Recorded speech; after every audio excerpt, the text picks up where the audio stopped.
self-serving, persuasive talkers of everything and nothing. We are Conversation Con Artists. What's going on, people? It's your boy, Mr. On Point. And I am apparently a bitch, also known as Calamity Red. Damn. I would never call you one. I appreciate that. And we are Conversation Con Artists, back for another wonderful, fantastic episode. You can find me on Instagram and Twitter at Mr. MISTER_on point. And I can be found at Red_Calamity. Also, we are still doing the listener letter portion of it. So if you have a question you would like to answer on the show, you can send it to our Gmail account, which is conartist@gmail.com, or you can find us on Facebook, Conversation Con Artists, and send it to us that way. And we have one really long email today. Because we haven't heard from our boy Michael in some time. And he sent us an email, I assume, catching up on some stuff and, you know, just diving into some of the dialogue we had yesterday. I would never, ever tell you to shorten up these emails because we're going to enjoy going through it. Every bit of it, mind you. And so we probably need to do it because, like, there's no way we can talk about all of that at the end. Yeah, we're going to do it paragraph by paragraph. Okay. All right. For anybody who has not listened or don't remember, Michael is a gentleman from Britain. And he has a different perspective on a lot of things. So he's going to throw us some of that, hopefully. I read some of the email, but not all of it. So maybe some surprises to come. The title of the email is Grape-Flavored Body Hair. Which I'm really curious to see where that plays into this. Yeah, what the fuck is that? Pre-warning. As always, I tried to write out a normal listener letter, and it turned into a small book / somehow also a history lesson. Sorry if it's too long for the show. It's not too long for the show. We're about to do this. Hi, guys. Thought I'd drop you an email this time, as sending you messages via Facebook means I don't get to write slightly upsetting subject lines when I send a message in. I'm not trying to steal Colin's meat puns, so I'll stick to generically gross imagery for the time being. Oh, that's what that is. Hope you are both keeping well at home, or if you are going completely insane, that is happening in a way that makes for an entertaining podcast at least. I wrote Mr. On Point a Facebook message a little while back addressing how quiet I've been as of late. Suffice it to say, I'm back as an active listener now, as my regular podcast listening slot is back in my week. That is wonderful. I'm glad. And when you send me messages personally, I don't respond on the podcast to them. When you send one to the Conversation Con Artist one, I do. So if that make a difference for you for what I think you want to be communicated on the show. So, grape flavor or purple flavor, if that fits better. I'm not sure if Alabama has a different formula to the purple we have in the UK. Certainly where I'm from in Southeast London, purple made up one of the main fizzy drink flavors, alongside brown, orange, and blue. Our premium brand for purple is KA Purple Flavored Grape Liquid. It's one of those drinks I try to avoid, as it's probably made from diabetes and plastic bags, but it tastes like childhood, so I'm stuck with it. Like you said in the last episode, it doesn't seem to taste like actual grapes, at least not any I had. The weird part of this story starts with me listening to your podcast in the supermarket again, not my usual place to listen, though on this occasion it made me think to buy some grapes. So I go to the grape section, and panic buyers have torn the place apart. The regular green grapes are gone, the red ones are gone, the black ones are gone. There's only a couple of packs left, and the only seedless ones there are these fancy ones called Victoria grapes. It's an extra quid or so, but I'm hungry for grapes, and the social distance one-way system in this store means it's taking me 10 minutes just to get here, so I pick them up. I get them home, rinse them off, and they taste just like purple. I mean, they taste like the natural fruit version of purple, but if you blended them up with some sugar and half tube of super glue, I think it pretty much tastes identical. Maybe leave them to go off a bit so they go fizzy. In either case, we know Victoria grapes. So Victoria fucking seedless grapes. We will never, ever find those here. Tesco, I think, is a Europe brand. Isn't like a store in Europe, I want to say. Like Tesco Market. Kind of like, it's like Target brand or like Publix brand. I just want to, at this point, now that I know purple grapes exist, I'm just going to go into Whole Foods and find the fanciest grapes they got. They got to be close to that shit. It's got to be a version of Victoria seedless grapes, which are just fancy ass seedless red grapes that will emulate purple? 'Cause it's got to be a particular type of grape that they're trying to emulate this flavor from. I don't know. I don't know. Thank you for contributing to, awkward titles because, Colin wasn't doing a good enough job on his own with that. So yay for the gross titles.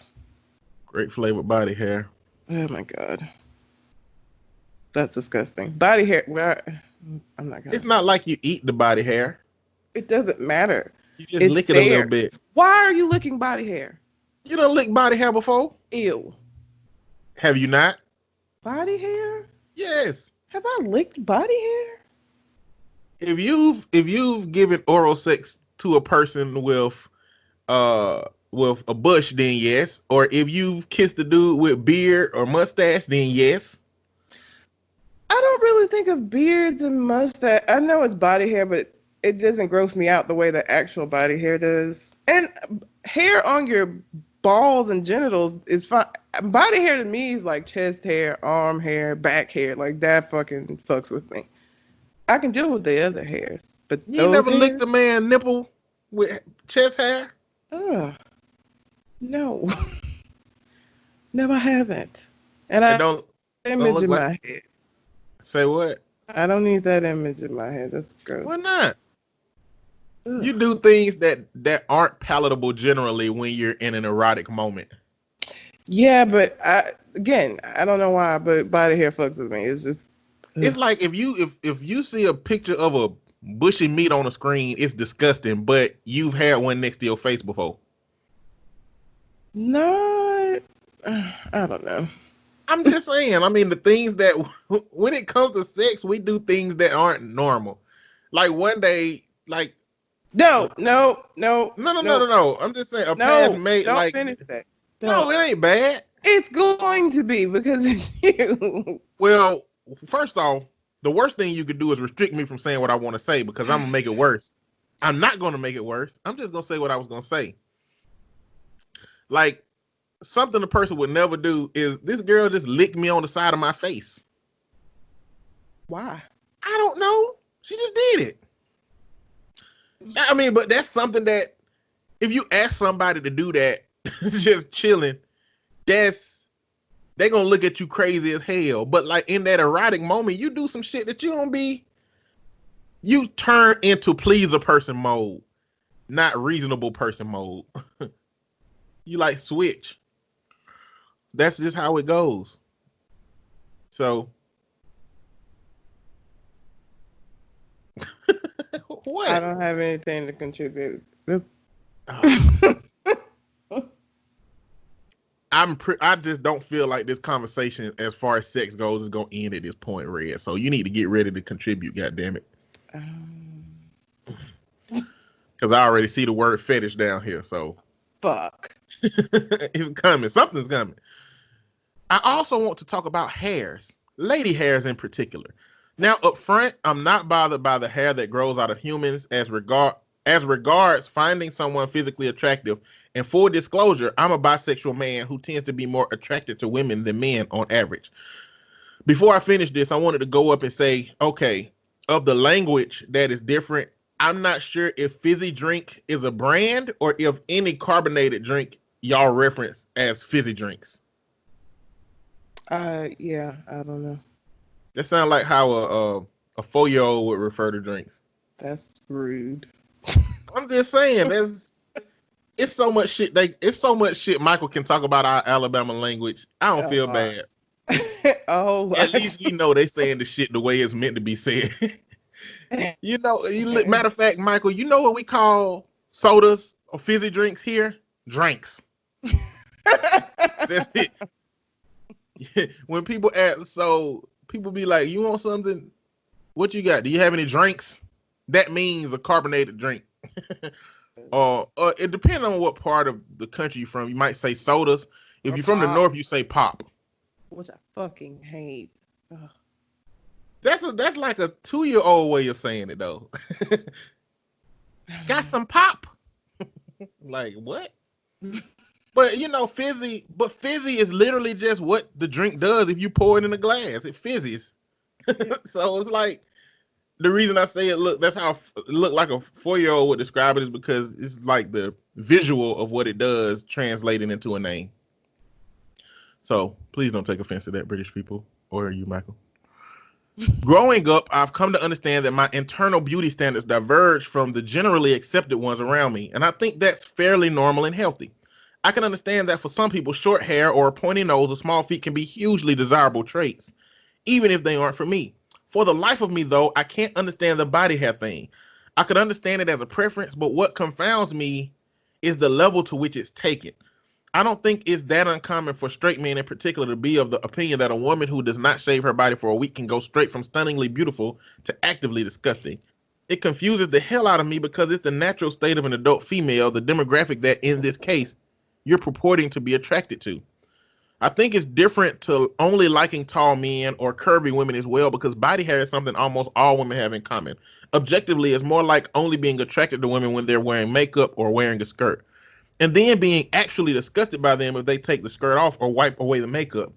Why does that sound so crazy, but straight men being disgusted by female body hair somehow isn't? To me, either standpoint is equally ridiculous and raises some questions about whether you're more attracted to the woman or more attracted to the skirt, the makeup, or the razor. If your attraction to a group is so strongly conditional on an outside factor, are you truly attracted to that group? If I only like the taste of steak, if I've got garlic dip to go with it, and otherwise find it disgusting, do I even like steak at that point? Or do I just have a garlic dip fetish? Definition of fetish: a form of sexual desire in which gratification is linked to an abnormal degree to a particular object, item of clothing, part of the body, etc. And it's not like it's a naturally occurring fetish either. Gillette only started selling the first safety razor in 1903. Before that, people were not in the habit of regularly running straight edge blades over their bodies, as many of them had things to live for. As far as I can see, researching online, this idea of a bald female body being desirable came from Gillette trying to sell razors in the 1920s. Because the blades were disposable and you couldn't sharpen them at home, Gillette had customers who would need to buy replacement product every few weeks for the rest of their lives. But around 1920, their patent on the original safety razor was expiring, so they needed to bring out something new and grow the market if they were going to survive. Otherwise, anybody would be able to make the replacement blades that would fit their razors. To do this, they dropped the price of their safety razors by 80% and started selling fancy cases to keep them in. Then some bright spark remembered that women exist, which was probably quite the revelation in 1920. Women mostly not having beards didn't need a razor. In fact, Adam Conover's YouTube show even had the below newspaper clipping from 1920 when a college student cut her leg with a razor and then it got into the newspaper. I mean, fancy that. A lady using a razor. And this is the newspaper clipping. Girls cut self-shaving leg for open stocking. A doctor who attended the session of the University of Kansas Health Committee told a story of attending a young co-ed with a bad cut wound above the ankle. Questioned how she hurt herself, the girl finally admitted she had used a safety razor. Reason: open work stockings. Point is, in order to grow the market, Gillette decided to convince women that they needed to shave the parts of their body that did grow hair. So they lied and said that sophisticated white women from Europe shaved their legs, and also said that modern dance moves and dresses would mean people would see your armpits and that armpit hair is embarrassing. Then they added some more lies saying that armpit hair is smelly and unhygienic. I had thought these last two were true, but having again read into it, there's no factual evidence to support either. It's just that this marketing campaign became so socially ingrained that these lies now get passed on as intergenerational wisdom. The only reason men were never told the same is because they already spent money on shaving, so far as I can tell. Having a bald body was never previously seen as innately female or feminine or clean, but disposable razors were always innately profitable. The marketing worked really well. Women started to hold themselves to beauty standards dictated by razor blade companies, just as they had with cosmetic companies previously. The fact that it went so well almost certainly also speaks to a woman's place in society at the time. Power over your own physical appearance was one of the few things you could use to elevate your social standing as an average woman. The problem is it went so well that everyone started doing it. It became a core aspect of Western beauty standards and over the generations has become the image of female beauty that we've grown up seeing. So now we're in this fucked up place where men expect it, women are embarrassed without it, and in the process, we're losing contact with the most important part of the whole equation, natural feminine beauty. What women look like. Yeah, it's great to put on a nice dress, a fancy hat, pretty makeup and cute shoes, but it doesn't mean shit if we don't remember that these are all just pretty gift boxes for the true beauty underneath. Basically, what I'm saying is fuck that dude from the story last week. Fuck him saying his girlfriend is unattractive. Who the fuck does he think he's living with? It's a woman. And when women exist for a few days, they grow hair. If you can't look at a woman you're with and feel attraction towards her because you're still reaching to a century-old advert for razor blades, grow the fuck up. My wife and I were talking while I was researching this, and she said to me, what would be a modern equivalent? It's a valid point, but the body hair thing is so deeply accepted it might be hard to see.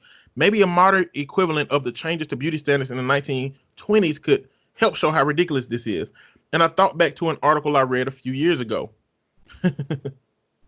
The name of the article is There's a Massive Rise of Number of Women Getting Anal Bleaching. Ouch. Did that hurt? I don't know, but it like it would. Bleaching your anus? What is it supposed to do? I don't know. Just sounds bad. Instead of desirable European women being the driver behind shaving, there's been a recent impact that I think you might have covered, where desirable women in porn have been a driver for anal bleaching.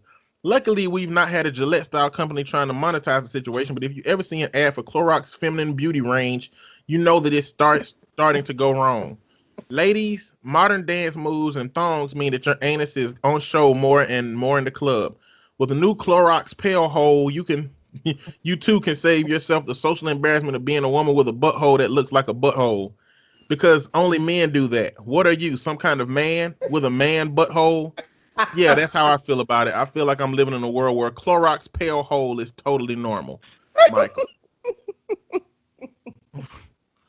And the anal bleaching sound racist if the goal is just to get your asshole whiter. That's so racist. What does a bleached black asshole look like? I don't know. Why does it matter if your asshole is lighter or not? I don't know. Because porn said that it should be. Fucking weird. I mean, most of the things, unfortunately for women, we are always going to be held to higher standards than men. Men get away with not doing a lot of shit. Okay, y'all don't really have to do much as far as, maintaining yourselves and still being attractive to women. Like, there's not a ton that you have to fucking do. Take a shower, wash your balls, get a haircut or keep your hair groomed. That's about it.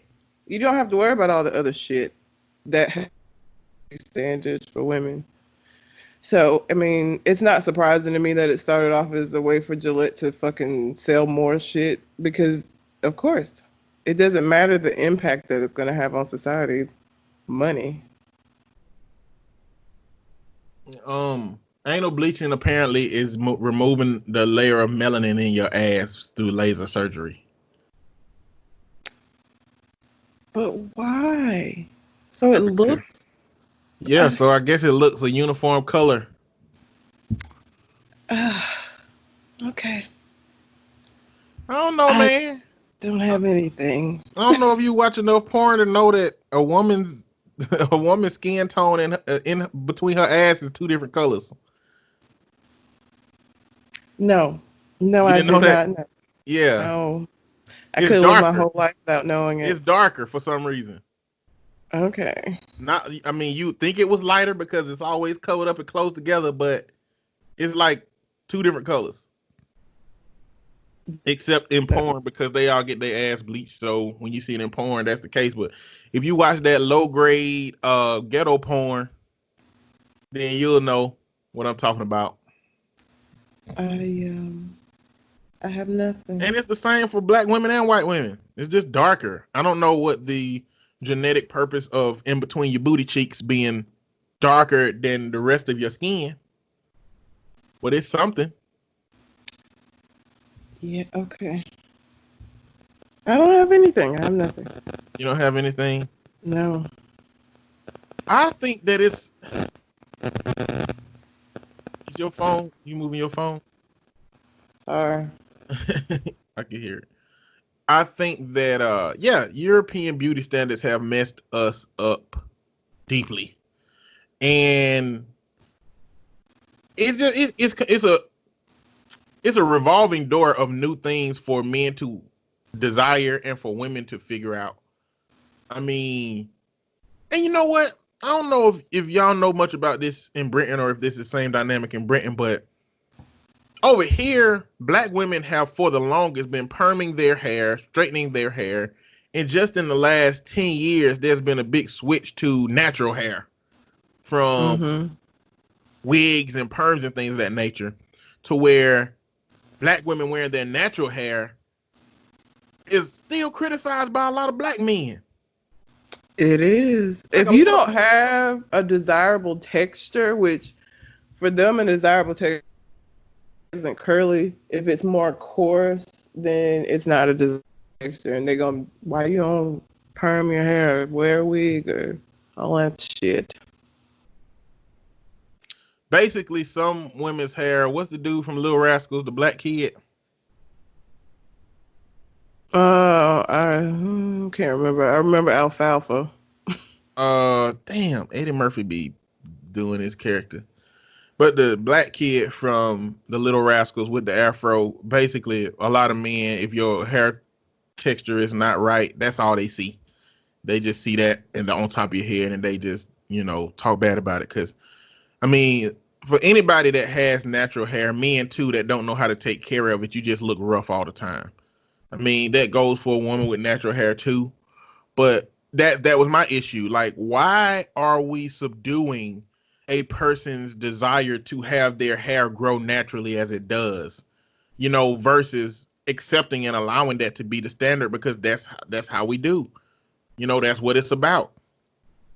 It naturally grows like that. Why are we trying to subdue it? And I just didn't know about the history of Gillette that started making women adhere to those standards. It's crazy, actually. It is. And I mean, I have no problem with body hair on women. I mean, clearly, if you go into a strip club and somebody in there, furry, it's like, this is the wrong place for your furriness. But for every woman in America, even women that are literally only going to be seen by one man for a period of time, to be shaving their whole bodies, that ain't necessary, man. That's work. It is work. That shit grows back quickly. Yeah, it's hair. It grows. Like, that's a whole job. Yep, it's a regular thing. Comes routine. Have you ever waxed in any shape or form? Nope, because ripping hair out of follicles just doesn't sound like something I'd be interested in. How much would somebody have to pay you to do it? If somebody paid for it, would you do it? No. They have to pay for it and pay me. What if they paid you $500? No. $1,000? I would be more leaning towards doing it for $1,000, but I still have the ability of saying no at $1,000. Everybody got a price. Yeah. Except for some things. That shit just looks so painful. Like, nah. How much? I already get pissed when I nick myself shaving. Ripping hair off, like, fuck that. I know it's supposed to last longer when you rip it out of the follicle like that, but like, nah. No thanks. It's too painful. How much would you So I ain't gonna ask you this question, but I've come across posts, and not only that, but inside of friend groups that I had, people be like, would you if somebody paid you $1 million, would you suck a man meat? Or if somebody gave you $1 million, would you have sex with a dude? This question have come up in my lifetime. Why do they care? I don't know. I think they probably thinking about doing it for free, and they just want to get some validation from other dudes with some differing context. I don't know. That's the only thing that makes sense to me. I ain't never thought about that. Like, You know how I think actually? I think that if somebody said, I will give you $1,000,000 to have a sexual interaction with me, I feel like it'll be a scam. I feel like I would have done it and then just be broke still and now have compromised my moral integrity. So I don't think I would ever do it. I feel like it's a trap. Like, who would pay $1,000,000 for something that you can get for free on Grindr? It don't make sense to me. And so when people ask them questions, I'd be like, who do I get the money first? Like, how does the money thing work? And they'd be like, man, you thinking too much about it. Like, you thinking too much about shit you ain't got no business thinking about. Indeed. You done made me uncomfortable now around you. But that shit be showing up. But everybody got a price. I don't know. I don't have a price for having sex with a man that I know of. Put it like that. To answer the question that anybody has ever asked me about that shit, crazy. Let me see. I think it's different to liking only tall men because those are preferences that I get it because those are preferences that people have about what you naturally born as. So the fact that your natural hair growing and people saying I don't like that shit because your hair ain't natural, that is stupid. But if I only like the taste of steak if I've got garlic dip to go with it and otherwise find it disgusting, do I even like steak at that point? I think it's hard to make that comparison because I think that it's just, I don't think we understand how deeply conditioning impacts us. Because what conditioning would say about this is that my brain only believes that I love steak when garlic dip goes with it. I just don't know that I love it otherwise. And I think with the woman situation, even if he is disgusted, he probably ain't gonna break up with her. And even if he is disgusted, then he's not gonna not have sex with her. It's like, even I think that there is a level of separation between not liking this trait about that person and finding that trait disgusting, and also that level of disgusting transferring to everything about them. I think it's a difference between those two things. And that's the kind of dissonance that conditioning creates, just generally in the brain, psychologically. Every part of our society creates dissonance. I mean, we have this, like, a whole bunch of men have such this deep-seated, desire for women to be limited and restricted and not do anything, but still have a desire to have a woman in their life. Society has trained them that women are less and that men are more, and that they are going to capitalize on those facts or those conditioned facts, but still value women on this other side to no end. So you can look at a whole bunch of different dynamics that conditioning does. You like spanking kids, like kids. Some kids get their asses beat, but you still love them because you can get your ass beat outside of Dollar General by a stranger. Do the wrong shit, but you can give a kid that same ass whooping but love them too. Like, our society has conditioned us to believe, and Christianity has conditioned us to believe, that if you spank the shit out of a child, then somehow you're doing them a favor. Spare the rod, spoil the child. You know what? I mean, why parents ain't using rods then? Because DHR come lock your ass up. Then you ain't following the Bible. You gotta pick one. That's how I feel. But it is what it is.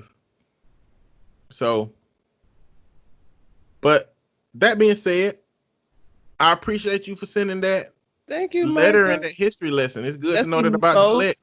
In-depth conversation I've ever had about body hair ever in life. Which is not a bad.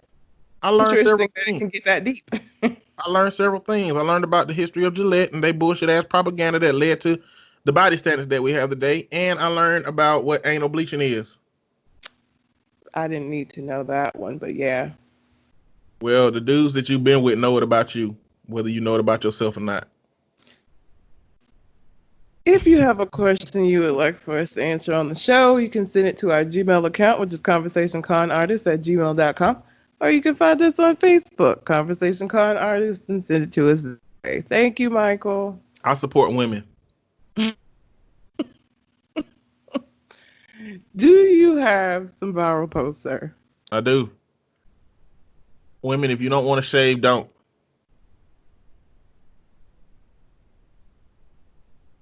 If you do want to shave, do. Do what the fuck you want to do. You grown. I mean, at this point, I've been conditioned. Like, I feel I won't wear if I get up in the morning and want to wear a dress, but I haven't shaved my legs, I won't wear the dress. I'll put pants on. So at this point, it's conditioned in me to feel like, oh shit, my legs are hairy, so let me not show them.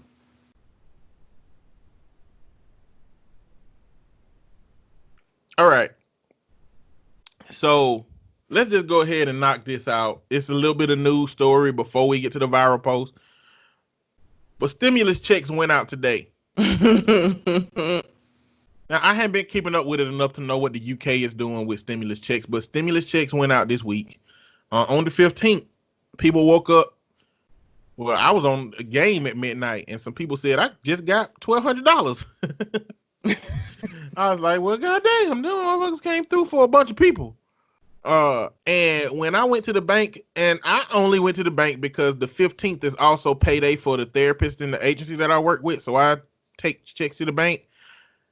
And when I tell you that cars was in the middle of the road waiting for the bank lines to go down, I'm like, what the fuck are y'all doing? Either the money is in your account or it's not. Why you come to the bank? Like, are they going to withdraw the $1,200? Or maybe, so here's the thing. So with a lot of people, if your bank account from 2019, 2018 or 2019 isn't the bank account that you have now, they sent it to whatever bank account they had on file. So I think a lot of people may have switched banks or switched accounts and realized, oh shit, I'm supposed to get my money in there.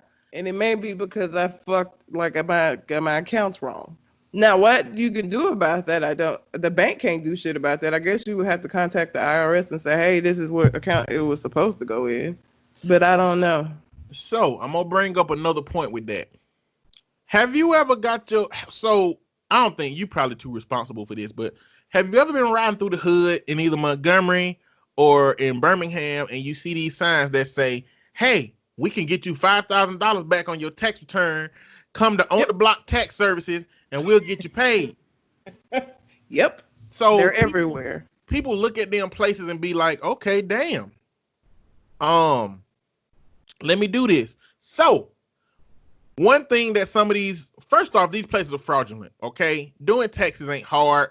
They probably got a little quick application to put in all kind of false ass fake information about you, throw some kids on there, throw some information on there, and get you $6,000-$7,000 back that they take $2,000 or $3,000 of. You know, they get you a lot of money, but they ain't doing something right. And so I've seen a news article of one tax place where what they were doing was putting their own bank account number on those accounts. That money comes to the bank account of the business, and then the business write the checks to people that they're gonna get. Yep. And so what then happened in some instances is that those $1,200 checks went to the tax place's bank account. And them people was mad as a motherfucker. Bro, they were mad. You supposed to be mad. I mean, you're not supposed to have used that bullshit ass hood pop-up tax place anyway. But if you did, you definitely was out there mad trying to figure it out. But not everybody got the $1,200 though. Like, not everybody got it. I don't know the variable between why you would get it and wouldn't get it if you filed your taxes. Or otherwise you just didn't file your taxes. I know I got mine. That's good. I didn't get mine because I hadn't filed my taxes in 2018 and 2019. Well, I just filed my taxes in 2019. But I didn't file my taxes in 2018. It was a rough year. um, for me in terms of managing my own personal income and taxes and managing business income and taxes. My allegiance ends up being with making sure the business shit is straight, sacrificing my own shit. So I had a lot of catching up to do. But it is what it is. I just talked about this as a premise to understand this scam that show up every tax season or whenever some money show up.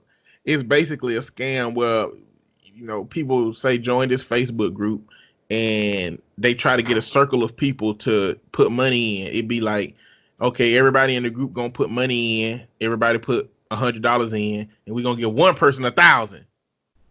And then your turn gonna come up in 3 weeks to get that 1,000. So you only spend this much money to get this 1,000. So this viral post leans towards that and a whole bunch of other scams like this that pop up. If you scared to pay $100, find 4 of your friends you trust and y'all pay $25 a piece.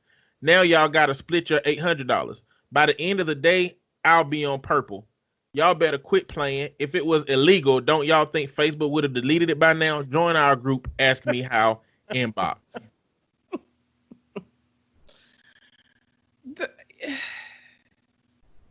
The gullibility of people is 2020, and it's still people that fall. And I'm a prince in Africa, and I need you to put this money in your account for me to do this and that. Like, people still fall. Like, it's just amazing to me that you still have people that don't see through these scams and that they fall into them. Now, some of these scams are very legit looking and legit sounding, but that kind of shit right there does not sound legit. I mean, we got a society that's based off of that. Now, if you want to know what this is, it's called a Susu Savings Club. So a Susu pyramid scheme, SOU. It's basically, reading the definition, an informal rotating savings club where a group of people get together and contribute an equal amount of money into a fund weekly, bi-weekly, or monthly.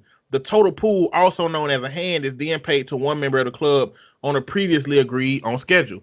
That's crazy because we have a society that really builds up the idea that it's easy to get money in these ways that end up wasting you money. For example, number pools. So when you do, or number boards, when you do like a football game, they have 100 squares from 1 to 0 to 1 to 0, like 1 to 10, and it's 100 squares, and you'll have somebody that pay $50 a square. That's $5,000, and every quarter somebody wins. If the last number on the team matches the numbers that you have, then you win some money. Now, in that game, somebody definitely wins every quarter, but only one person out of 100. Them ain't good odds. They're not. So every quarter, one person out of 100 wins. So 4 people out of 100 wins in that. But they'll be like, okay, that's $5,000 on this board. Every quarter, you win $1,000. The person who made the board literally just get a free $1,000. Yep. They just get a free $1,000. Why wouldn't you do that? Why just make a board? Like, I don't know. But that's one of those systems that builds up the idea that you can get something for little to nothing. Yep. Or a lot for a little bit of investment. Another one is Vegas, generally. Oh, like, yeah. Literally, you walk up to a table and they say, hey, I'm going to give you some cards. If you get close enough to 21 without going over, you'll win all this money. And it sounds easy. But you will lose all your money playing blackjack because that shit ain't as simple as they making it sound. It's a system by which they know how to work you more than you know how to work them. I mean, that's how it is, but it's so many different rules that come along with it. Also, other games. Yeah, we gonna put this ball on this wheel, spin it, and if it land on a number or a color you choose, you get some money. Okay, that sounds simple. Here go $100. Well, you just lost $100, nigga. Yep. Statistically speaking, you done lost $100. Because roulette is not kind to y'all ass. All of these different games, they are part of a society that tells us we can get money quick and we can capitalize on people who got money. And it's crazy because the people that are capitalizing on them in the instances I'm talking about with Vegas is corporations. They allow a whole corporation to make money off of convincing you that you can make money. That shit's so stupid. But that was my first one. Don't fall for no scams. Get your $1,200, and I don't know what to tell you what to do with it. A woke person gonna tell you to invest in a business in the community. What the fuck can you do with $1,200 investing in the community? I think you should buy something fucking frivolous with the shit. 3 weeks ago, you didn't expect to get $1,200, and there's people I'm seeing statuses talking about, oh, paid my bills with this $1,200. What? Paid your bills with the $1,200? But that's that irresponsible nigga thinking, though. That's the kind of shit that kept me from filing taxes in 2018.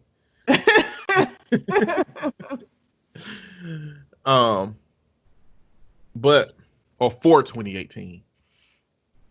But it is what it is. Don't fall for the traps. Do what you want with your $1,200. Don't be responsible with it. Once this is over, I don't care if the party is at R. Kelly house and Bill Cosby is making the drinks. I'm going. Oh, that's desperate. Well, whoever made this is definitely probably outside of R. Kelly's range, so they'll be safe at R. Kelly's house. And I don't think Bill Cosby would poison all the drinks he make. He would just pick one white woman to do it for. So you'll be all right. People are so desperate to get out of the house. All right, next post. I like titties that sag. That way, when you riding, I don't gotta strain my neck to lick one. Why did you pick that? I don't even know what these viral posts are. I just clicked all the posts with words with no pictures in my source, so I didn't read them. I normally filter through them. I'm just reading them as they come. They surprises to me too. But that is valid. That is valid. Listen, you better commit this shit to memory. Say what? Why? Because when the next time you having sex with a dude and y'all in that position and you see him trying to strain his neck to put his head up, you gonna think about this moment. I seriously doubt it. I guess if you're enjoying yourself, you won't, but if you're not enjoying yourself, you will. You're gonna be thinking about all the other shit except for what's going on. True. You're gonna be like, why he look like a baby trying to get a bottle that's too far away?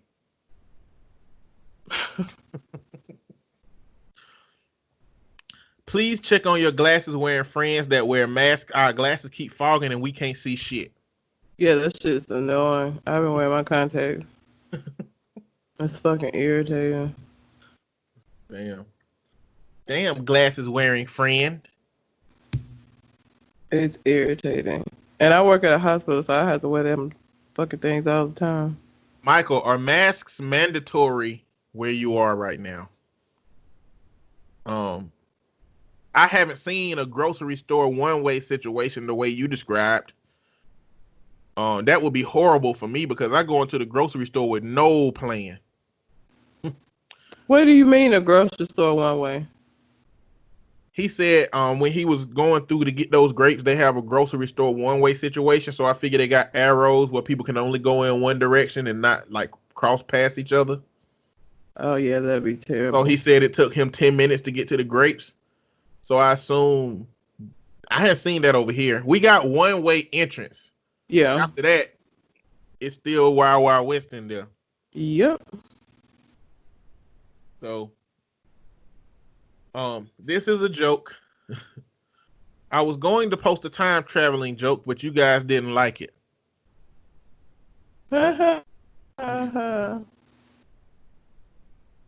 Oh, okay. So this is a Reddit Ask Me Anything. So if you ever see a r/AMA, that's Ask Me Anything. This dude said he's a 37-year-old male wife, which is a 33-year-old female, is quarantining with her personal trainer that is a 25-year-old male, ask me anything. This dude said, how many times do you think they've boned? He said, it's nearly been a month now. You do the math. And the dude said, why are you allowing this? So apparently this dude's wife won't come home because she's quarantining with this dude. And I'm going to read you how Reddit comments kind of goes wrong. The people on Reddit are people that have, a lot of them are people that have two things that you should not like. That is a shitload of time on their hands and a relative irritating level of intelligence.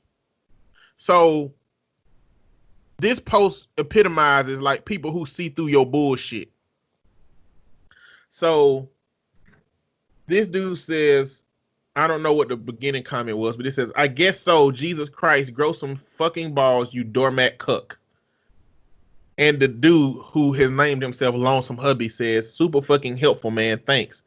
And this dude follows up with, you didn't come here for help. You already know everyone was going to tell you to leave her. You came here to mope and be pathetic and get pity and sympathy. Well, I'm not sympathetic to someone who lets people walk all over them.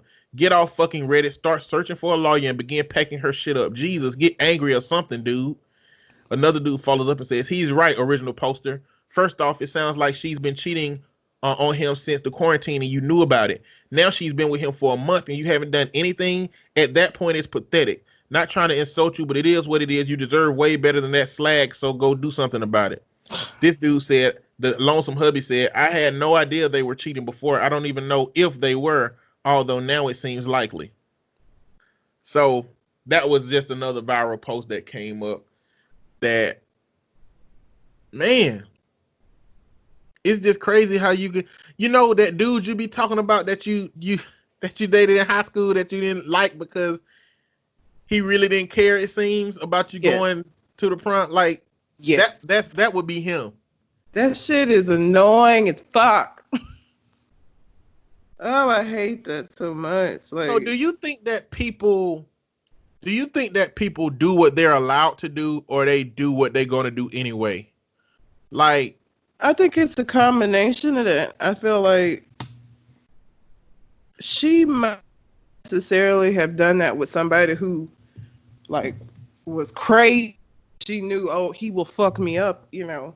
But it may have been something that interests her, and she got the green light because she got somebody that ain't gonna do shit or say anything to her about it. Okay, what I'm asking you is, if you were with a man like that, do you think because he didn't care or interject the way that you think he should, that it'll be more likely that you would cheat on him? No, it'd be more likely I would leave him. Like, I didn't go to the prom with my boyfriend and say he didn't care. I wanted to so bad just to fucking prove a point. But I didn't do that because I wouldn't have wanted him to do that.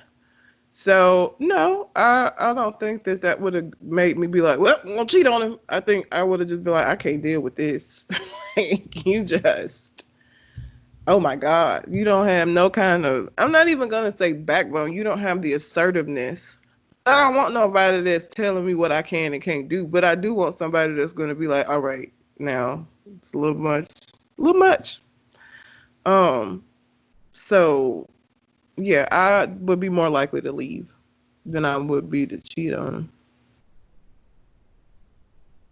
Because that shit will get on my fucking nerves.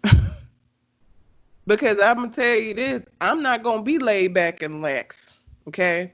If you have a trainer, a woman trainer that you spending too much fucking time with, I'm gonna say something. We gonna have a whole goddamn conversation about this shit. And quarantining with her, you can quarantine forever with her because I'm gonna have all your shit sitting outside so you can move the fuck in with her since that's where you want to be at. Be there. Don't stop you. Damn, you seem too extreme. You gonna put all his shit in his car and set it on fire? Yes, that's too extreme. Yes, so. It is too extreme. I don't think it is. It's too extreme. I think it's appropriate for what he's done. No, it's not. You let that man do what the fuck he want to do and leave him alone. Put his shit outside in boxes and go destroy that man property. The video has frozen for a second. Hopefully she comes right back. Y'all hear me saying it? It is what it is. I missed all of that. Yeah, you froze. All I did was you froze again. Okay, all I did was just tell the people that you froze. Oh. I ain't say nothing special. All right. Okay. Next viral post. One person says, I do hair, nails, and makeup every day except Sunday. This virus has business booming. This lady said, where are you from? I need my hair done. She followed up saying, Virginia Beach. I'm a mortician. Want an appointment? Keep going outside. Stay home, sis. You're more beautiful alive than dead.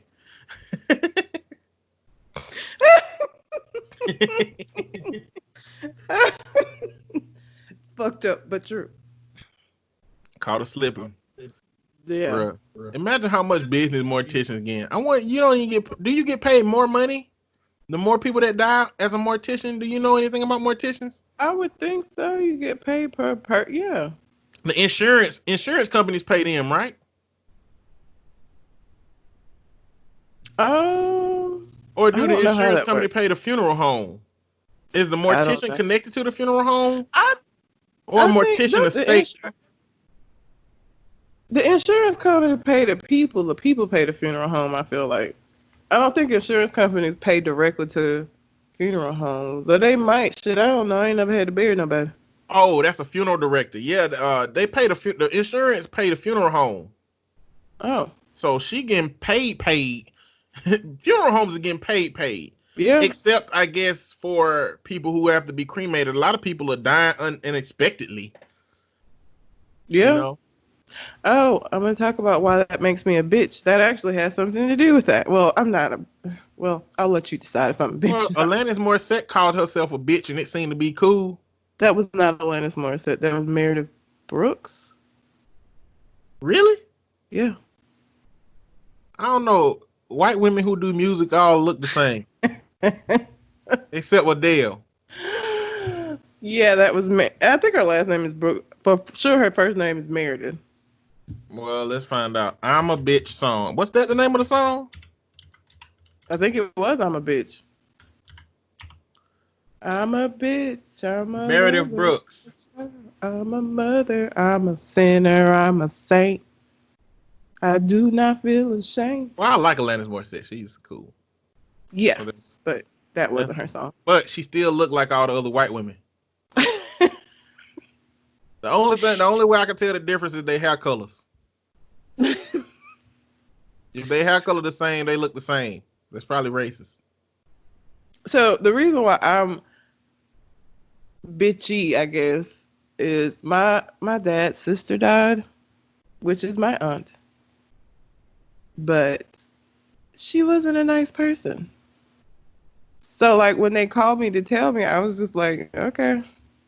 Okay, so clearly your experience with her dictate that she's not a nice person.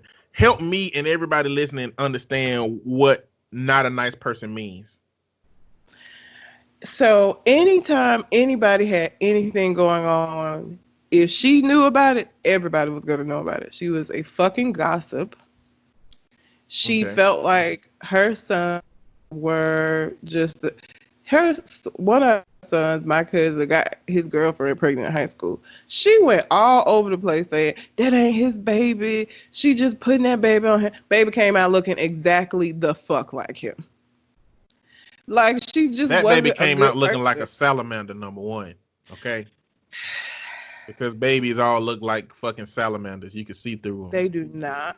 They do not all look like salamanders. He looked and even now, like he's like fucking 16 probably at this point. He looked just like my cousin because it's his fucking kid. But she's just a bitch. And when I got ready to go off to school, so my mom was real protective, right? I didn't get to do a lot of shit.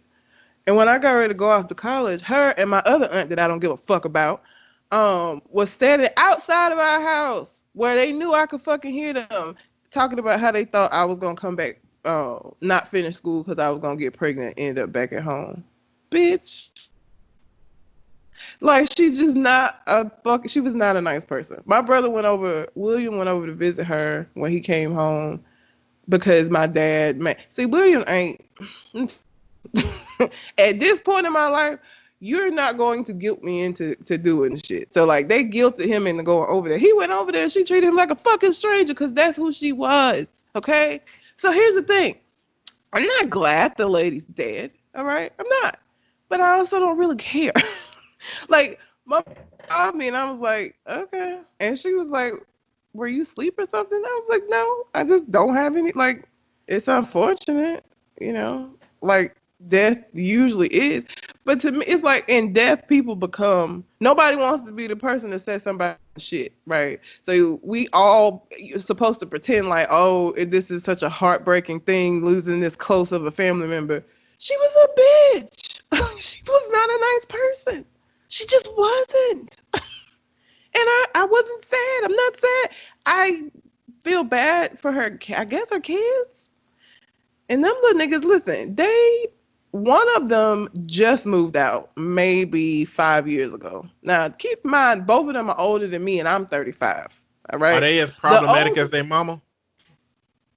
The younger one is because he was the one who got the girl pregnant in high school. The mom was taking care of that kid. Then he got married and was still living at home with her. He was living at home with her. His wife was living at home with her fucking parents. They just moved in together maybe 5 years ago. So he just left. He was sleeping in the same bed he grew up in. His brother, who's older than him, never lived outside of the house. And I'm pretty sure his brother is gay. Not that there's anything wrong with that, but I'm almost positive he's gay. Okay. So it's just funny to me that in death, people like nobody wants to say anything. So if I say something, then I'm a bitch and just mean and disrespectful. So I just don't say anything. I'm just like, oh, okay, that's sad. Like for somebody, but not for me. And honestly, since coronavirus started, I've been really like, oh, this shit is so terrible. This is the first time this shit has benefited me though. Because I have a legit ass reason not to go to this goddamn funeral. And I won't look like an asshole for it. Because I have no plans. I wasn't going to go either way. I was going to deal with the shit that came from me not going. But thankfully, I only had to do that. Because I have a legit reason not to fucking go. Because we can't gather in groups of more than 10. So I can't go. I like all my aunt and uncles. I wish I could say the same. Like let me see. On my mom's side, I like all of them except for one. On my dad's side, I really don't like none of them niggas, to be honest. Like I can deal with some, but like this particular, I ain't been in her house. I don't even know how the fuck long. And I go home and they lived in the neighborhood where my parents used to live at, and I would go fuck past her house and go to my parents' house and drive right the fuck back past her house, leaving to go back to where I live. Like, I don't even know the last time I spoke to her, to be honest. It's been a while. So, it's been a while. You know. Another white person song. It is. Stained. The group Stained. Mm-hmm. But anyway, yeah, death is a funny thing. She did not die from coronavirus, by the way. That's not what killed her. All white rock bands look the same too, unless they got a black member. You're so racist. I know what Maroon 5 look like.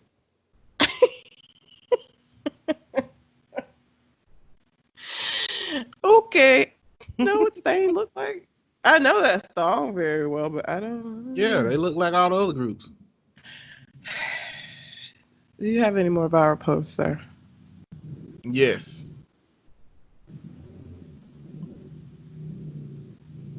I've become a why this light on if ain't nobody in here, nigga. Oh my God. When you get old and start paying bills, I've done that. I've been mad at myself because I'll come back and be like, God damn it, I left that kitchen light on all day. I'm there as well. Bro, I be leaving lights on all the time, except now that I'm moved in with somebody uh, who ain't, connected to me that deeply. Now I'm just not doing things because I think another person will find it unacceptable. I turn off lights that I'm not using. Sitting here right now using the good daylight. I ain't got no lights on right now. I don't know. My apartment used to stay lit and not party, not that kind. It just used to be illuminated. No. And at first, it was because I moved from an apartment to a house and I didn't know how the utilities were going to run here. They really run about the same. It's not more than when I lived in the apartment, but I'm still just like, it's a bigger space. It's a fucking hat. Like, nah. All right. Next one. I feel highly disrespected by Facebook. There's a couple on here who be having sex on live and falling the fuck asleep after. Their live videos never get deleted and their page is still up and intact. But I type one sentence saying men are trash and I get blocked and shit. What really is it, Zuckerberg? The Facebook page is Jay Leno TV. Keep scrolling and fast forwarding videos. They have several saved lives of them having sex. So let me tell y'all something. Facebook been asleep at the wheel since the coronavirus thing came up because it's a ton of sex videos right now just going around on Facebook. I did not know that. Yeah. If you seen the Switch challenge, I guess, where people be playing that Drake song and then they flip the switch and they change places. Yes. It's a couple of sexual versions of that one that have been going around. Then it was a video with this man and this woman having sex on Facebook. But Facebook been asleep at the wheel since these videos. But it's much, much harder to filter videos than it is to filter words. And for some reason, you can't talk about men and you can't talk about white people without getting banned. It's people on here all day long saying nigga this, nigga that, white people. But if you say white person, then you going to have a problem with Facebook. That's why if you look at all of these groups, and how people have communicated about white people, they use other language. Like they say weak people, or they say eggshell colored people, or they spell white, W-Y-T. Oh, yeah. They using a whole bunch of creative language because Facebook been filtering out those messages and banning people for saying things about men and white people. Talk about women all day long, you'd be fine. That's where it gets into how much diversity is really going on in Facebook. The moderators and the people who are behind the scenes. It's crazy. Next one. Donald J. Trump keep playing with me. I'm gonna call JG Wentworth because it's my money and I need it now. It's my money and I need it now. Oh. That one and the Goldberg. Call Goldberg 800-600-6014. Like those, they stay in your head because they play them over and over again. That's funny. It's good advertising. 800 for sure. 6014. Yep.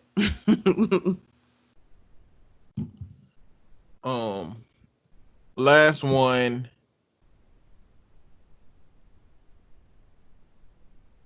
Just more conspiracy theory shit.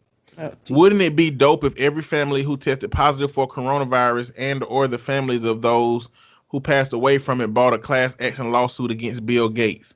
It's not like he hid the fact that he funded coronavirus or that he's pushing for the deadly vaccine. Someone needs to take action fast before it becomes mandatory. Also, a class action against the hospital for all fake cases, testings, and deaths. Get money, stop lying, step up, fight back. All them hashtags. There is no vaccine right now that is mandatory. I don't know why people are acting like there is now going to be some kind of mandatory vaccine. There's not a mandatory vaccine. They don't exist. The government can't make you take something that you don't want to take. Is there something that the government makes us take that we can't?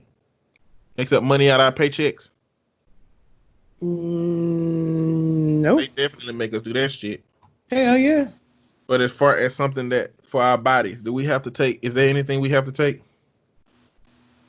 No, because even the kid, like even the the what are they called? The booster shots and stuff that kids are required to have. Parents are saying electing not to do that shit, and the kids still allowed to go to school and shit. So no. Yeah. So it's just that the conspiracy theories end game is always the part that confuses me. It's like, what kind of action could be taken before it becomes mandatory anyway? If somebody as powerful as Bill Gates and the government is plotting this, what to do? And my problem with a lot of the conspiracy theories is people are using it to make it seem like the virus ain't real. Well, what if the conspiracy is that the government released the virus on your ass and it is real? You know what I'm saying? Like, why treat it like it's not real? Why treat it like it's not a potential situation? This wouldn't be the first time that a government released gas on their people. Iran do that shit all the time. You know? Saudi Arabia do that shit all the time. I mean, they happen to be having civil wars in their country. That means that it's like used as leverage to stop one group or to help another group. But it's not like the government couldn't have done this shit, or a government couldn't have done this shit. So I don't understand why you would think, why your rhetoric would be this ain't real because the government or because Bill Gates funded this or whatever. It's like, I don't believe this stuff, but if you believe it, it still don't make sense. Anyway, that's my last viral post. All right. Well, coronavirus is still the top thing in the news. So until this shit passes, I'm gonna be doing Reddit letters. So I have some Reddit letters. All right. This one is titled "Partner Just Opened Up the Relationship. I am sleeping in the living room and not happy." Okay. They are in her bedroom and I am out here seething.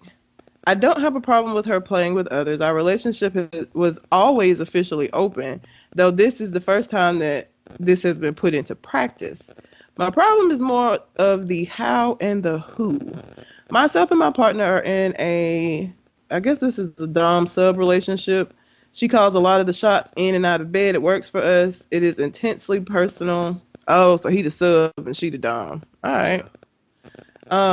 I gave up the power. I thought she would still respect me. I was wrong. This evening, one of her friends had an emotional emergency that required her to go see her. Yes, COVID, I know. Then they come back together. I had met this woman once. She was tripping on some kind of substance, which I learned later this evening was crack. My partner then turns to crack. That's what he's going to call her. And then to me, she, crack, is also my mistress now. What? What in the hell just happened? Here is a sum of what I know about her in our 5 total hours face to face. She has a history of abusive relationships, does hard drugs, lives in one room with 3 other girls. Yeah. And I'm supposed to accept this. It makes me wonder how my partner sees me. Am I on the same level to her? I feel dirty and low. I mean, we have good friends who are not hooked on crack. Why didn't she pick one of them? So, first of all, it's very interesting to read a story, I guess, about a male sub. Because normally in those relationships, you do have dominatrixes. I don't know the plural is of that, but usually you see like a male dom and a female sub. So he's a male sub. So that's interesting in and of itself. But I don't know anything about, the relationship dynamic other than what I've read. I've never been in one. But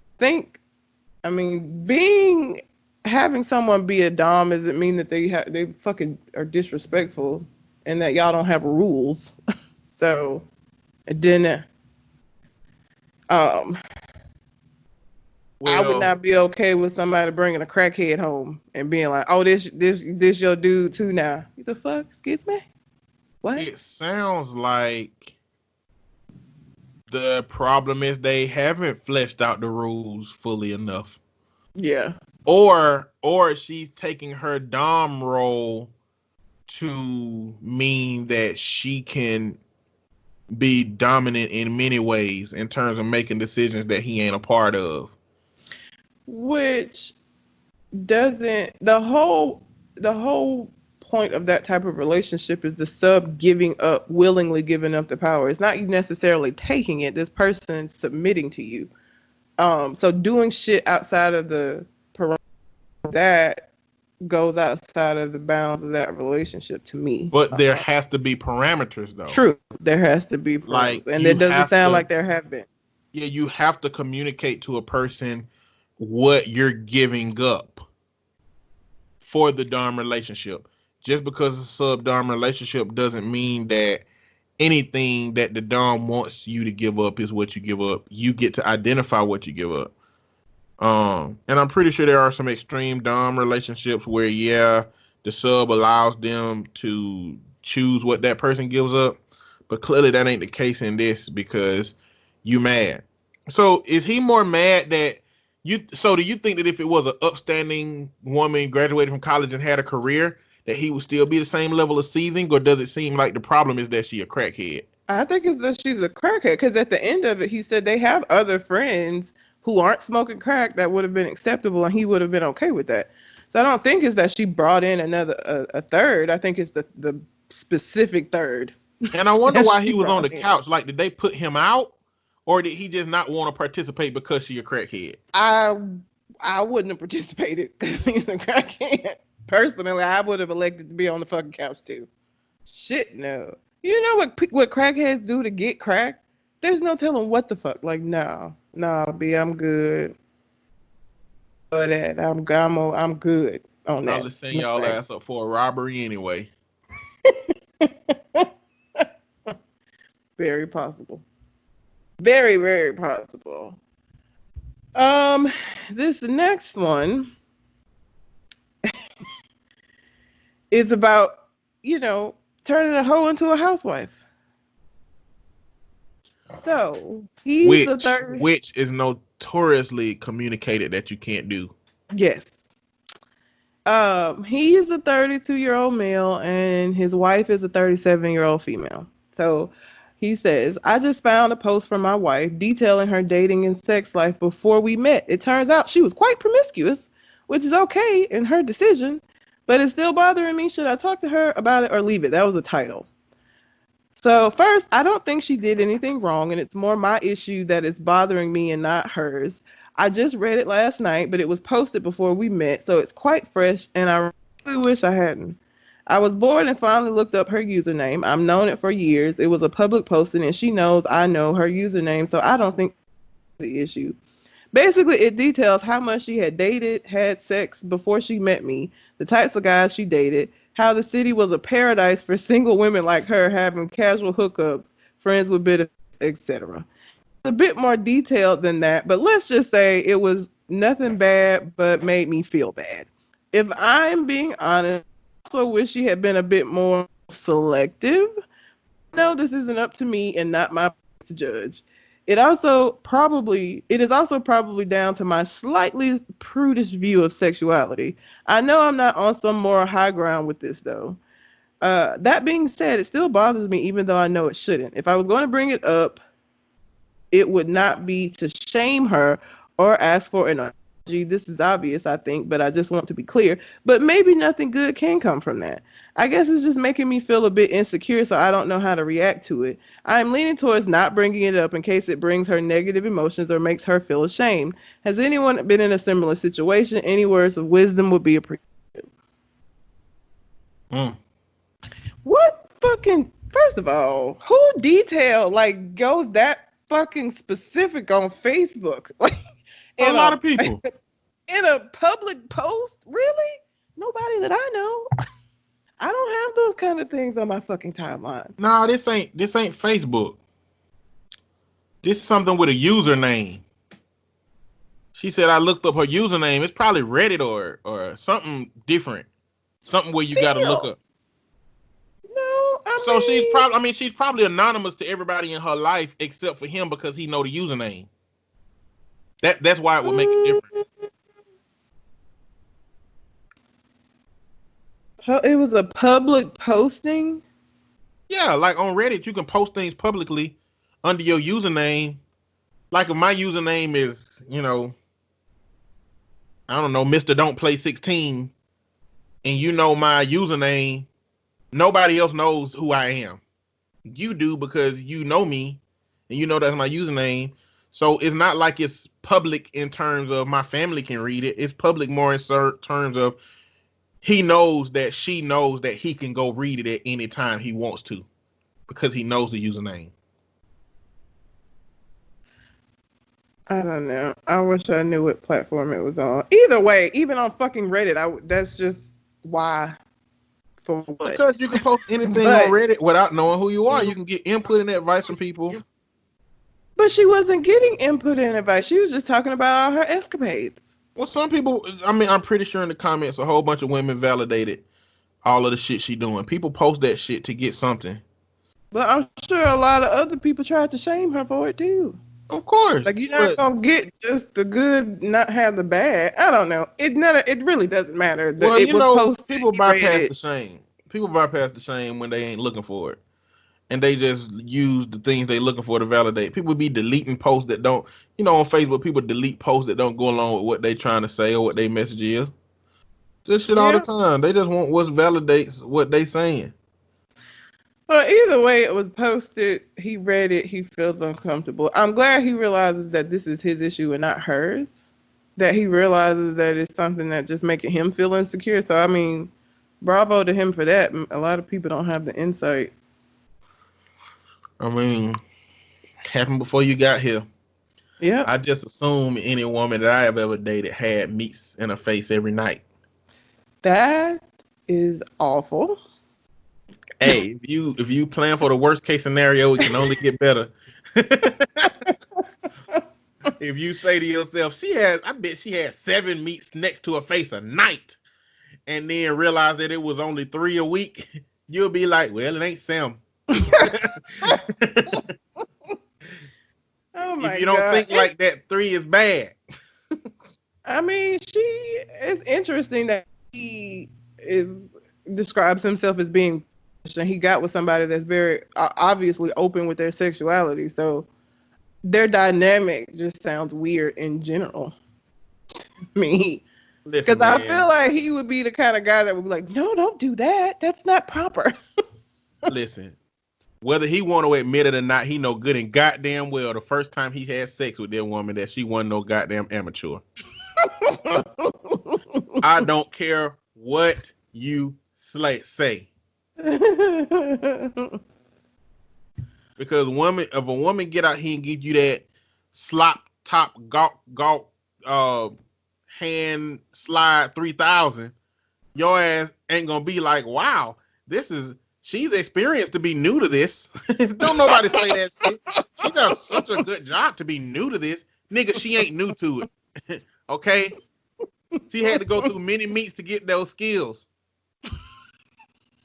If the first time you have sex with a person and they are good at what they do, then they've done it a lot. And he knew good and goddamn well that she wasn't the professional she was, and didn't, put in some shit to get to it.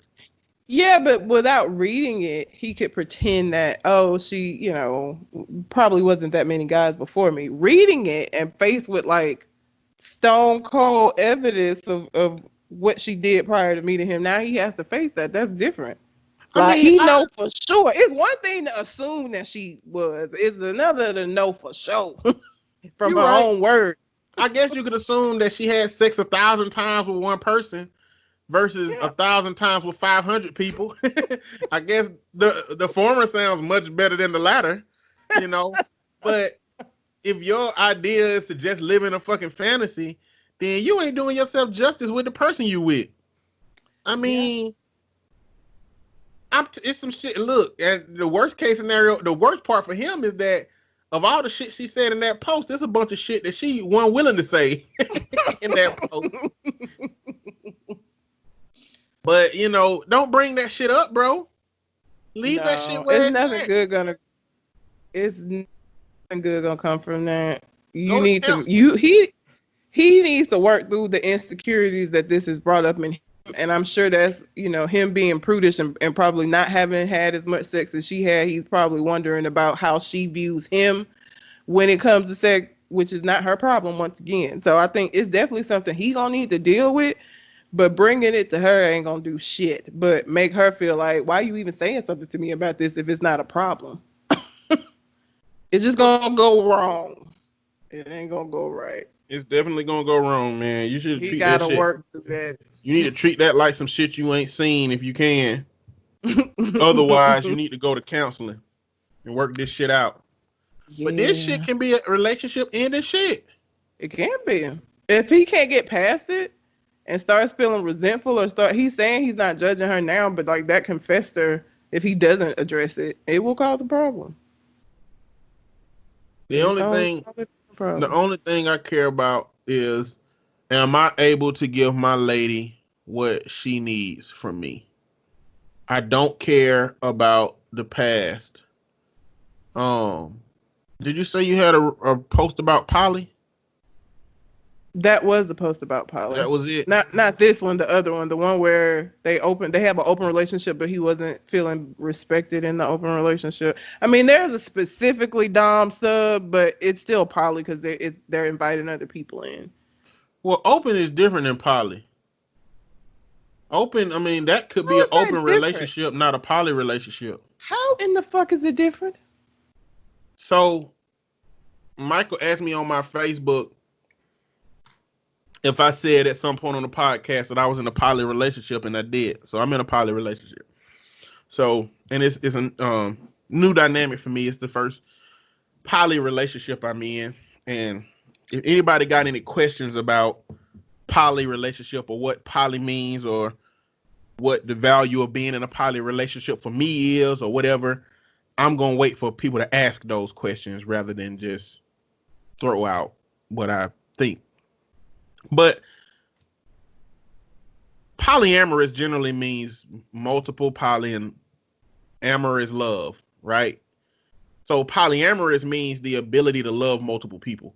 So polyamory is based on building connections with other people, not just mostly having sex with other people, which is what an open relationship is. Open relationship is usually defined as one where the couple decides not to engage in emotional connection with other people, but they engage in physical interaction with them. A polyamorous relationship is one in which you can connect with people, because the essence of it is that you can build multiple connections with people in terms of I guess relationship sense. Why are you looking like that? It's just too much. Why is it too much? I feel the same way about this that I feel about when a kid comes in and tells me about some other way that they identify that I haven't, like, I'm just like, it's okay. What does it mean to you? And we'll just rock with it, because I can't. There's no way for me to know all. I'm just saying there are distinct differences between open relationship, swinging, polyamory, and it's a whole bunch of sub genres up under. And that's all of what that. I mean by it's too fucking much. I can't. But I'm just telling you, though, that's the top tier of them. I mean, those are the umbrellas. In terms of consensual non-monogamous relationships, you got swinging, open relationships, polyamory, and then you got a whole bunch of umbrellas up under that. Those are literally I just gave you literally just the basic of what you need to know. Anything else is too much. But if that's too much for you, that's just the basic understanding of the differences. Because like it seems like you're looking at it like, well, I don't care to discern. Like, it don't matter to me the difference between polyamory and open relationship, but definitions matter. They do. They do. Yeah. They do. Well, I have nothing else to contribute. Okay, well, you know somebody in a poly relationship, so I think that it would be a little bit significant to understand a little bit of what's going on, because now when I tell you stories, you're not having an understanding of what it is and not being concerned with what the difference is, then you'll be using your own subjective interpretation of what those things mean versus what they mean generally or how I put them, and then it's going to have us on two different wavelengths of communication in that regard, potentially. Well, I don't look at them in general. Look at your relationship in terms of what your relationship is. So the general terminology for it, it doesn't really matter to me because to your specific circumstances. And yours is the only one that I know of. So it's not like I have other things to compare it to. Well, even without something to compare it to, if you in your head, if you think it's an open relationship, even though I've called it poly, and you don't care to discern, that's a problem for communication. Well, I look at them as one and the same. So not really. It's not like I thought open and like I didn't think one was bad and one was good. Like I just thought they was the same shit. So it's not like by using one I was putting a slur on it. Just well, I wasn't saying in no way that I think that you were putting anything negative on it, but by saying I don't give a fuck to discern means that if you look at both of them as one and the same for me, you're going to use them interchangeably, and I'm one and not the other one. Okay, that's like with Cole being vegetarian and not vegan. He likes to be called the right thing. In my head, it's the same shit, but it's important to him. So I guess it's like that.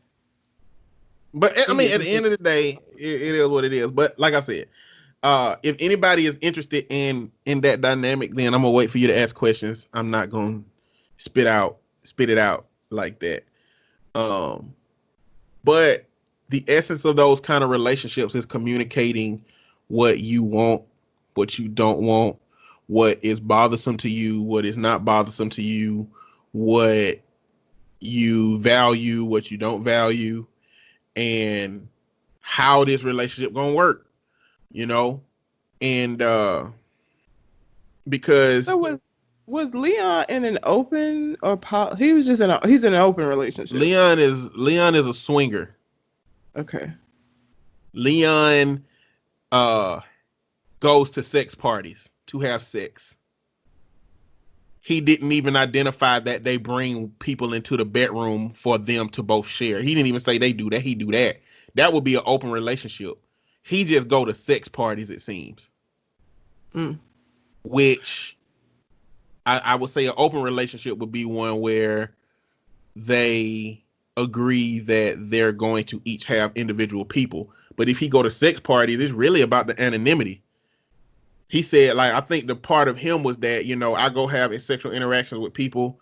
I may never see them again. That's fine. I don't care to, build that connection. So swinging is like a more disconnected version of an open relationship where you actually meet a person to have sex with, know that person, and interact with that person consistently, which is different than a poly relationship, which is where you might have a second girlfriend, somebody that you value enough to be either in a relationship with or close to a relationship with or have a long-term, intimate, affectionate situation with them.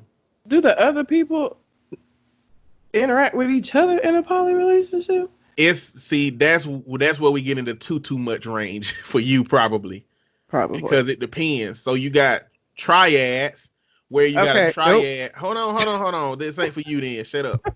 So you got a triad where one person might have sex with one person on the left and then one person on the right, or you might have a triangle where everybody interact with each other.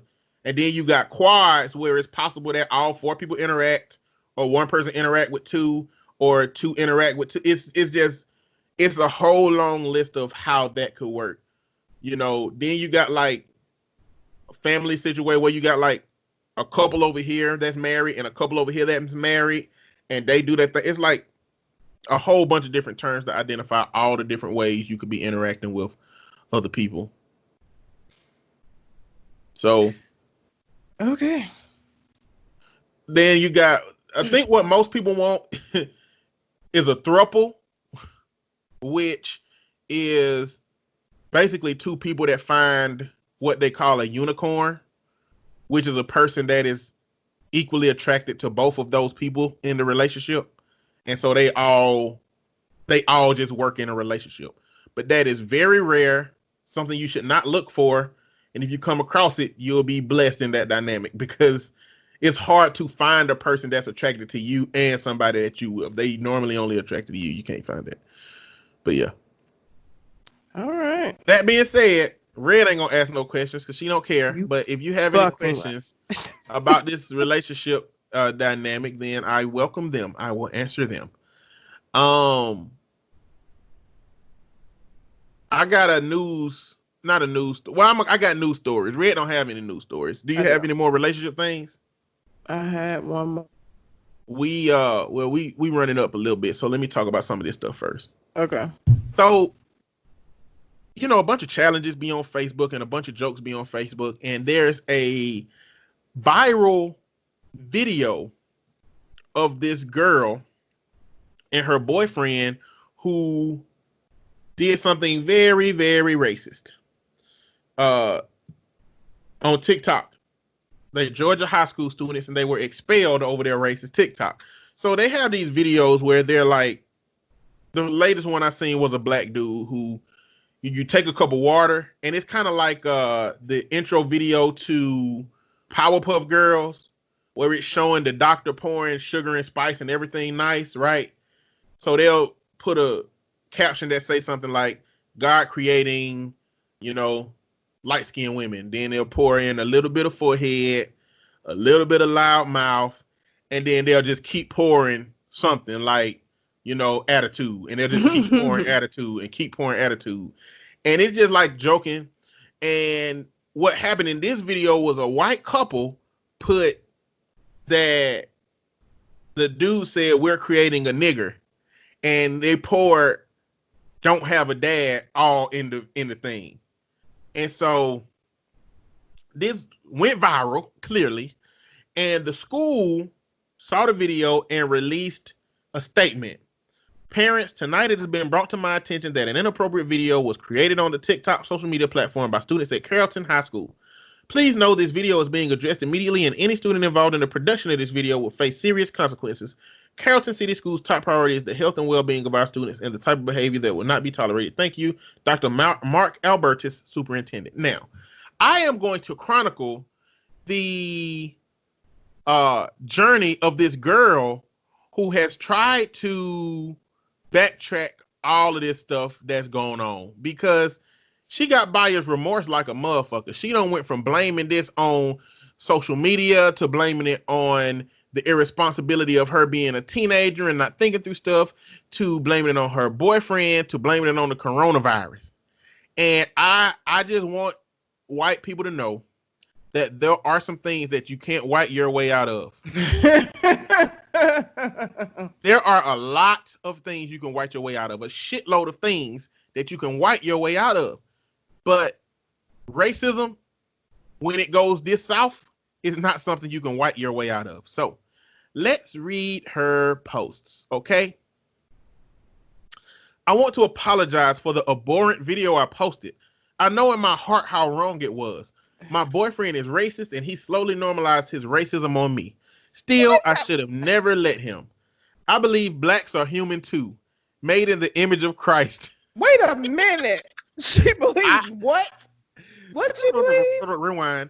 I believe blacks are human too, made in the image of Christ. I have disappointed God and I want to apologize. Please don't contact my college. It's my future and one mistake should not ruin a life. Also, please stop with the death threats. Again, I apologize. Sincerely, Steph. Steph, you could go. Oh my God. The fact that you called us blacks. I don't have time. Steph is, you don't have time. She can go kick rocks. Okay. The next one says, and shove it. for the love of God, stop sharing the video and my name and picture. You do not know what this feels like. I've never been this scared. It just isn't fair. Imagine you're a stupid teenager just going along with stupid teenager stuff and seeing your life gets ruined forever. People not caring what's in your heart or what you're really like, only defining you by a stupid video. Please, please stop sharing. Steph, if you wanted people to know what the fuck was in your heart, you should have been giving $5 to homeless people. on the I'm video, okay? playing the world's smallest fucking violin for her right now. The poor baby. You shouldn't even be playing the smallest violin. That's too much. That's too much sympathy still. It's ridiculous. Like, we don't know how it feels. Like, we supposed to feel bad for you, bitch. You did this to yourself. Not only did you do this to yourself, you threw your boyfriend all the way under the bus and rolled that shit over him, bagged it up, and rolled it over him again. Oh, You ain't even girl. fucking loyal to your nigga. Well, we definitely ain't done because she got a picture of him with an X over it. And it says, letter to my ex. I hate you so much. You came up with the TikTok idea and I agreed it would be private. Just something between us. You took that from me and now look, we're both left without a future and now we're just getting hate. The black community despises us. She put black in quotation marks. We are in danger. What? Are we not black? The black community despises us. What? What that mean? I don't think she know what quotations mean. I don't think she know what they mean literally. In literature. Makes no sense. You made a fucking video with your boyfriend willingly, and your thing is he wasn't supposed to show it to anybody. So you was all right with the fucking racism in the privacy of your home. Like, bitch, bye. All right. Stop. So You just make it worse. Scroll down a little bit. It's a picture of her zoomed into her face with tears coming out her eyes, saying, I'm sorry. You guys ruined my fucking life. I'm no longer going to my dream college, and my boyfriend and I have no future now. You ruined your own fucking life, Becky. To blame this on somebody else. You made a decision, little girl, and this is what you find out about being a goddamn adult is when you do things, they have consequences, and those consequences are not good when the things that you do are fucked up. You want somebody to feel sorry for your little... Listen. Now, the comments, there's a couple of comments on this picture. One dude says, we dripping water on our face now? That's what we doing? Okay, and then the second one says, LOL, you guys. Oh, no, girl. I see you still haven't figured out who fucked up here. All right. It gets a little bit worse. All right. She's still fucking posting. Oh, yeah. It get worse. And it's in quotations again. Dear black people, if you guys want to be accepted and treated like everybody else, act normal. The reason I made the TikTok was to prove a point, and if it triggered you snowflakes that bad, then we must have hit a nerve. Oh, we snowflakes now because they didn't accept your little whack ass fucking apology, so now you in your fucking feelings and showing your true colors and who you actually are. This who you are. Steph. Now, comments. Laugh my ass off. So, is she sorry or not? Next, we the snowflakes, but you the one having a meltdown. Woo child. All right. Next. Wait a minute. This ain't over. It keep going. Listen, I'm telling you, this shit keep going. The fact that you niggas think my life is over, laugh my ass off. Me and my man are gonna start an OnlyFans. You think you did something, huh? Well, guess what? You didn't, and you don't have any power. You might have took my education, but you won't take my abilities to live my life and spread my truth. I don't care. Stay woke. So you went from going to a college to making an OnlyFans, fucking your boyfriend for money, and you think that this is equally as good? You think that this is not an impact on your future? You are delusional, ma'am. Are you serious? All right. So this is who Steph was the whole time. This right here, this her. I don't know. Let's see what her next explanation for this is, in which she starts it off, explanation. Recently, I was diagnosed with COVID-19. I'm only 18 years old, and I do not deserve this. I don't think anybody does. While this does not excuse my actions, I just want to say I was being ignorant and racist and blaming my diagnosis on the black community. I just wanted to ease my mind and make fun of others because my situation is already as bad as it is. My boyfriend is not racist. I forced him to make the TikTok and I tricked him. I posted it and I honestly didn't expect it to blow out of proportion. I promise I am not racist. I am just sick. I need help. That's the first true thing you have said, ma'am. You need help. Then she posted proof that she was diagnosed with COVID-19. Don't nobody give a fuck. COVID is not racism. You do not come down. That ain't a symptom of the fucking coronavirus. What the fuck does her have a coronavirus have to tea in China? Is she serious? You got corona, so we supposed to be like, oh, that explains it. That's why she said that racist shit. I didn't know she had corona. I'm no longer offended by this. Wow. Damn, she got corona. I'm going to excuse her racism because she got corona. Ma'am, have all the seats. All right? Listen, we've been talked about this on the show to death. White people in general, yes, this is the United States of America, and yes, you can say whatever the fuck it is you want to say. 100% you can, but there are consequences for the things that you fucking say. Sorry, that's just what it is. The fact that you thought that you was gonna be able to do this and the shit wasn't gonna go viral, when I can't even name this same fucking thing has happened where a white person then did some racist shit out in the open and then lost a job, a scholarship, a school, something. It happens all the time, Becky. Like the fact that you talking about you didn't know it was gonna blow up like this, what the fuck ever. Guess what? You got exactly what you deserve, and I hope don't nobody even fucking join your little OnlyFans, okay? I hope you end up out here spreading it wide on the side of the road. That's what I hope for you. She can always become a porn star. And bleach her asshole. No, all she got to do is not have sex with black dudes. She make more money if she did, though, doesn't she? It depends. There's a lot of racism in porn. There's a lot of white men who once a white porn star have sex with a black man, they get like blackballed in the white porn community. They don't fool with it no more. Steph is fucking. But I do think there's a lot of money in interracial, to be honest, though. What was the timeline between when the TikTok was posted and her last post? Wish I could tell you. I have no idea. I just want to know how many days she continued this bullshit of posting something. You went from being 100% apologetic and blaming your boyfriend to then saying you meant what you said.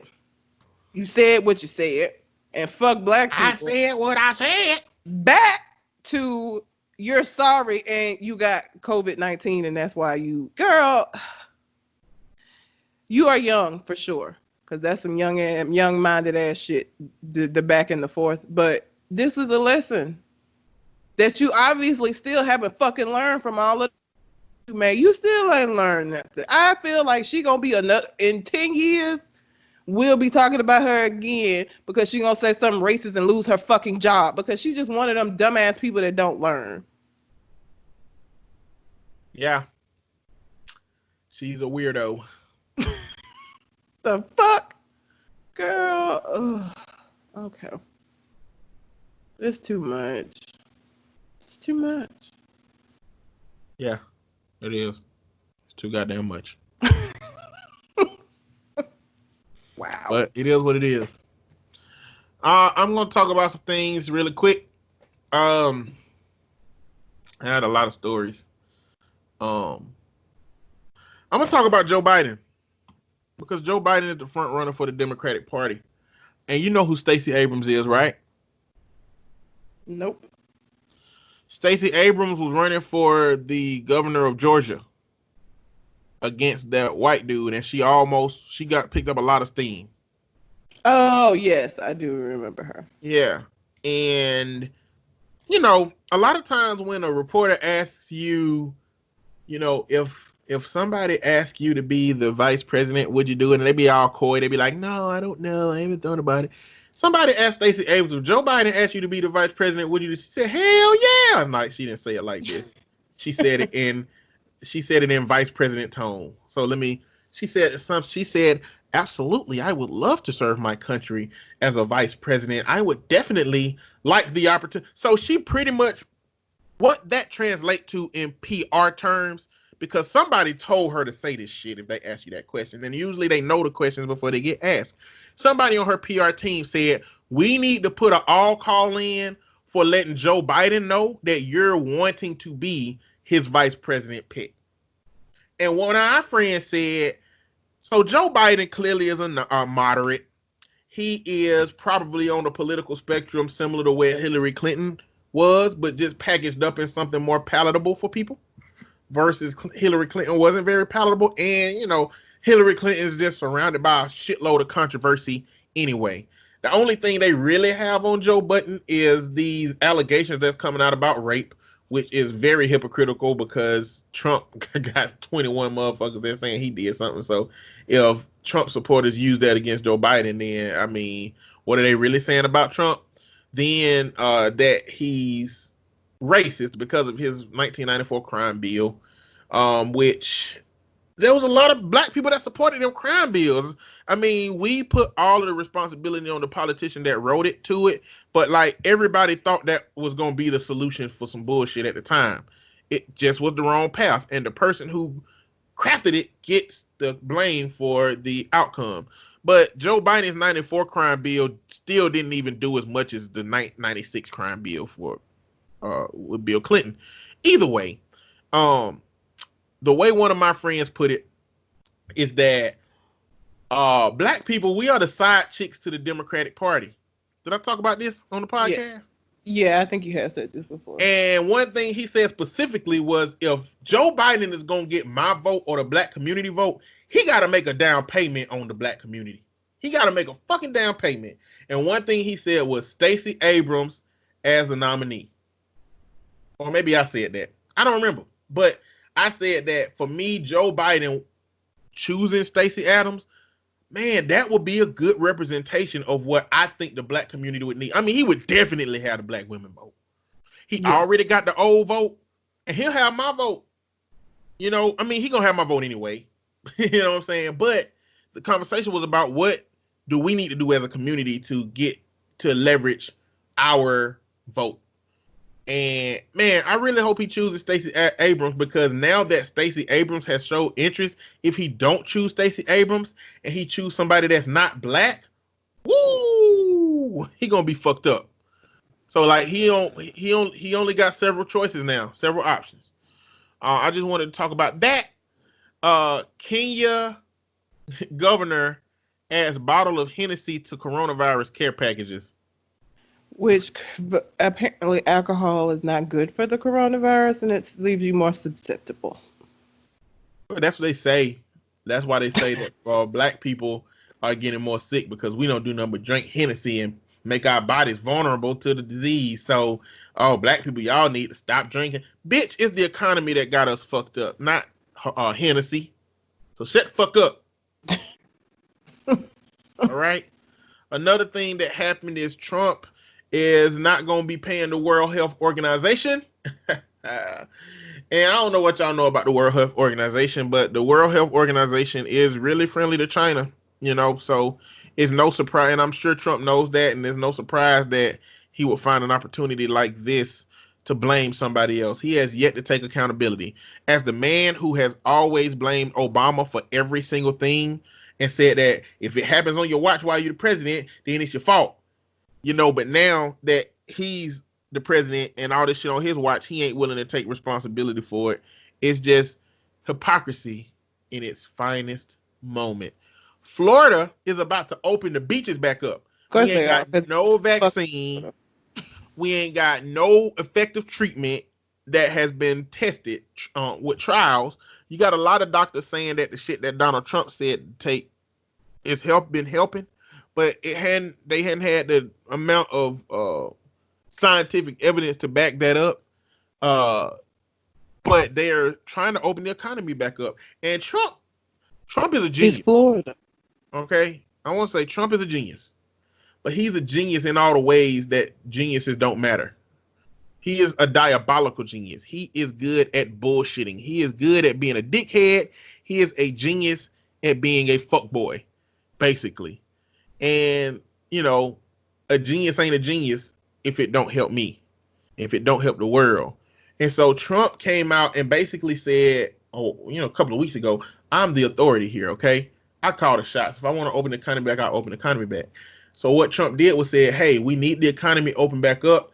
We should really get the economy open back up, but I'm not going to use my power to open it back up. I'm going to leave it on you governors.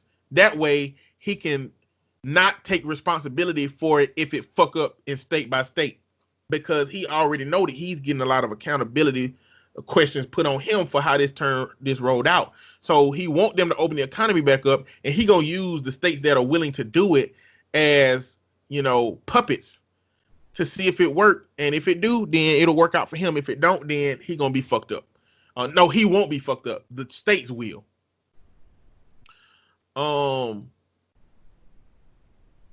Bad Baby again came out, and she's blackfishing. Well, she came out again defending it and basically said, who wants to be black anyway? And like, you do, bitch. How can you keep and then she said, and then she went back to that same old traditional argument and said Lil Kim almost looks like a white person, or Lil Kim looks like a white person. And I just want to continue to reinforce the idea that we live under a society of European beauty standards in which the Europeans will give you more opportunity if you look like them and if you straighten your hair like them, versus if you're dark skinned or if you have coarse hair texture. So your equivalent to, black folks get straight hair and wear blonde hair and look white is based on bullshit, because that is racism at play that makes us feel like we have to do that in a lot of instances, and then people that do that in its extremes, like Little Kim does.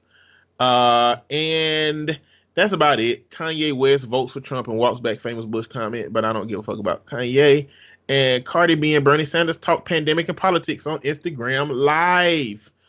I like Cardi B for whatever reason, but I really, really like that she's into politics, because that conversation with Bernie Sanders was a real ass conversation. And I wonder if it took a lot of convincing for Bernie Sanders to get on there with her, or if he was like, yeah, of course I'll get on there with her. I wonder. I don't know. Who knows? But that being said, we at 1 hour and 53 minutes. I know I chopped up that last little bit. But I mean, I guess we got 7 minutes if you wanted to do that last story, that last relationship thing. We don't have to. Okay, cool. Well, thank y'all for listening. Do you have anything else on your mind? I do not. All right. Well, until we come to the next conversation, we out. Holla.